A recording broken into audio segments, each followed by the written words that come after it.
সম্মানিত ভিউয়ার্স, আসসালামু আলাইকুম। তুশিবা স্টুডিও ড্রাইভার সিরিজের আরও একটি নতুন ভিডিওতে আপনাকে স্বাগতম। আজকের ভিডিওর মাধ্যমে আমি দেখাবো হচ্ছে তুশিবা স্টুডিও 456 SE এর প্রিন্টার ড্রাইভারটি কীভাবে খুব সহজে আপনার কম্পিউটার বা ল্যাপটপে সেট আপ করে নিতে পারবেন এবং কিভাবে এই ড্রাইভারটি ডাউনলোড করবেন এবং কোথা থেকে ডাউনলোড করবেন, সম্পূর্ণ প্রসেসটি দেখাচ্ছি আজকের ভিডিওতে। তো ভিডিওটি অবশ্যই গুরুত্বপূর্ণ হতে চলছে। কথা না বাড়িয়ে চলে আমরা মূল ভিডিওতে চলে যাচ্ছি।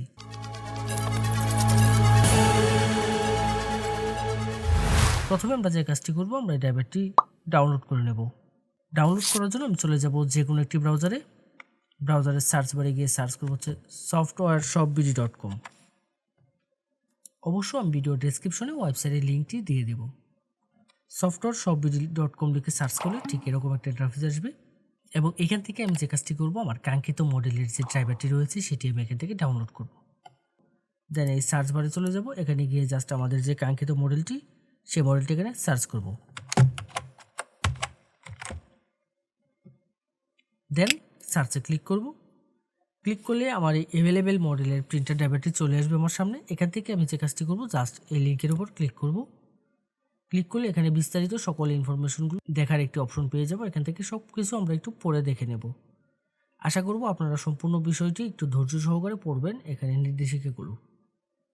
দেন এখানে ডাউনলোডের জন্য দুটি লিঙ্ক পেয়ে যাবেন, যে কোনো একটি লিঙ্কের উপর ক্লিক করব। ক্লিক করলে ঠিক এরকম ইন্টারফেস আসবে আপনার সামনে। এখানে গুগল ড্রাইভে নিয়ে যাবে এবং দেন দুটি ফাইল একসাথে মাউস ড্র্যাগ করে সিলেক্ট করে ডাউনলোড করে নেব। এখানে একটি ফাইল পেয়ে যাবো হচ্ছে পাসওয়ার্ড আর একটি হচ্ছে ড্রাইভার।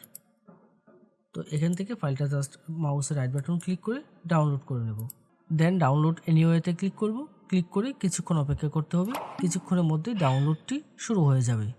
ডাউনলোড করার পরে আমরা যে কাজটি করব, ফাইলটিকে ওপেন করে নেব। দেন এখান থেকে ওপেনে ক্লিক করব। ক্লিক করলে ঠিক এরকম একটা ইন্টারফেস আসবে আমার সামনে। রার ফাইল রয়েছে। রার ফাইলকে আমরা যখন আনজিপ করব, যে কোনো জিপ ফাইল বা রার ফাইলকে যখন আমরা এক্সট্রাক্ট করব, তার জন্য আমরা যে কাজটি করি, নর্মালি আমরা উইন্ডার ব্যবহার করে থাকি। যদি আপনার কম্পিউটারে উইন্ডারটি না ব্যবহার করা থাকে, অর্থাৎ উইন্ডারটি যদি ইনস্টল করা না থাকে, তাহলে যে কাজটি করবেন, আপনি উইন্ডারটি ইনস্টল করে নেবেন।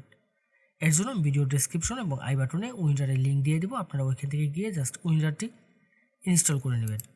দেন যে কাজটি করব, আমরা ফাইলটাকে ওপেন করব। উইন্ডারে যখন ফাইলটা ওপেন করব, ঠিক এরকম একটা ইন্টারফেস আসবে। এখান থেকে ক্লোজ করে দেব। যাওয়ার পর ইন্টারফেসটা দেখতে ঠিক এরকম হবে। এখানে একটি ফাইল পেয়ে যাব হচ্ছে ড্রাইভার। এই ড্রাইভারে ক্লিক করব। ক্লিক করলে এখানে জাস্ট আমি ড্রাইভারটা পেয়ে যাব। তো এখানে আমার পাসওয়ার্ডটা দিতে হবে। আমি যেহেতু শুধু ড্রাইভারটা ডাউনলোড করছি, আমি এখানে পাসওয়ার্ডটি ডাউনলোড করে নেই। তো এখানে আপনারা যে কাজটি করবেন, আপনারা জাস্ট এই ডাউনলোড অপশনে গিয়ে এখান থেকে পাসওয়ার্ডটি ডাউনলোড করে নেবেন। তো দেন এখানে এই মডেলের যে ড্রাইভারটি রয়েছে, সেই ড্রাইভারে এখানে পাসওয়ার্ডটি আমি দিয়ে দেব। পাসওয়ার্ড দেওয়ার ক্ষেত্রে এখানে একটি অপশন পেয়ে যাবেন, এটি হচ্ছে শো পাসওয়ার্ড।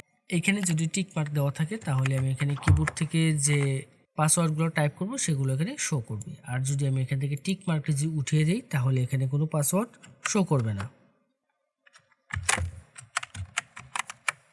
এখানে পাসওয়ার্ডটা টাইপ করে দেবো। দেওয়ার পরে দেন ওকেতে ক্লিক করব। ওকেতে ক্লিক করব। ক্লিক করলে ঠিক এরকম একটি অ্যালার্ট আসবে। এখান থেকে যে কাজটি করতে হবে, এখান থেকে আমি ইএসের উপর ক্লিক করব।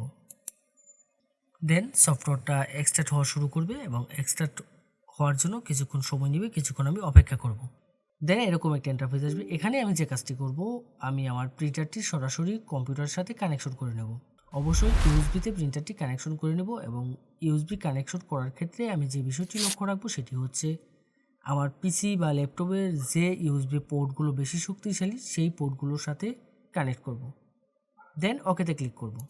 এখানে আসার পরে আমার আর কোনো কাজ করতে হবে না, আমার কিছুক্ষণ অপেক্ষা করতে হবে। কিছুক্ষণের মধ্যে আমার প্রিন্টার ড্রাইভারগুলো সেট আপ হয়ে যাবে। এক এক করে এখান থেকে সবগুলো ড্রাইভার সেট আপ হয়ে যাবে। দেন এখানে ফিনিশের যে অপশনটি রয়েছে, এই ফিনিশে আমি ক্লিক করব। ক্লিক করে এখান থেকে বেরিয়ে আসব।